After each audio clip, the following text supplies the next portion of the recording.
During the spring and summer of 1967, Mike Company of the 3rd Battalion, 1st Marines, 1st Platoon, alternated between a number of different positions around Marble Mountain, all part of a large perimeter that kept Viet Cong gunners from launching 122mm rockets and 82mm mortars at Da Nang airfield and its fuel depot. These positions were known as the Rocket Belt, and it was here, while stationed in the region of Marble Mountain, that Lance Corporal Ralph Rivera, a member of my company, sat down to write this letter to his mother, Mrs. Olga Shores, in Northbridge, California.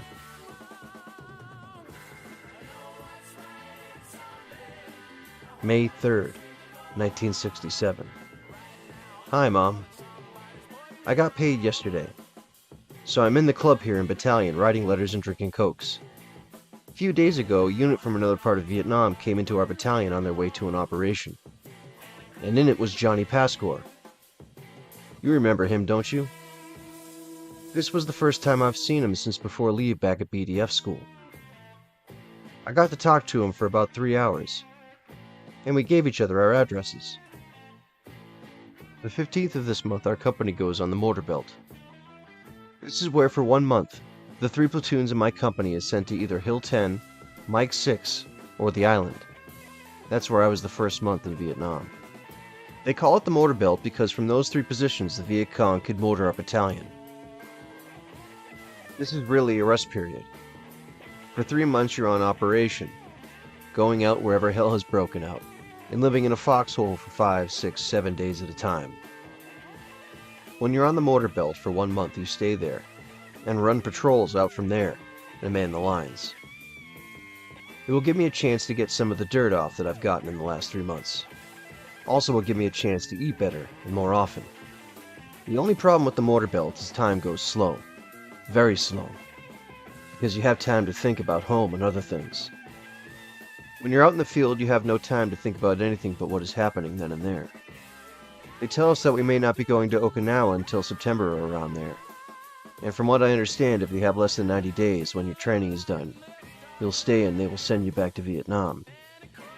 It will not be long before we will be up to normal size and manpower. The Marines that are in Chulai will be sent to other units, and the Army will be moving into Chulai. That's all the news for now. Ralph. And that, surprisingly enough, is all the information I have on Lance Corporal Ralph Rivera. I've reached out to a few veterans organizations, haven't gotten really any response back. And to cut right to the point, the resources out there for researchers when it comes to finding information on Vietnam veterans, it's just not what it should be. It's not as much as, say, you can get from researching Civil War, First World War, Second World War, even Korean War soldiers. So I'm going to throw it out to you guys. Do you think you know someone who might have served with Lance Corporal Rivera? Do you think Lance Corporal Rivera could have been a member of your family? Leave the comment down below, let me know.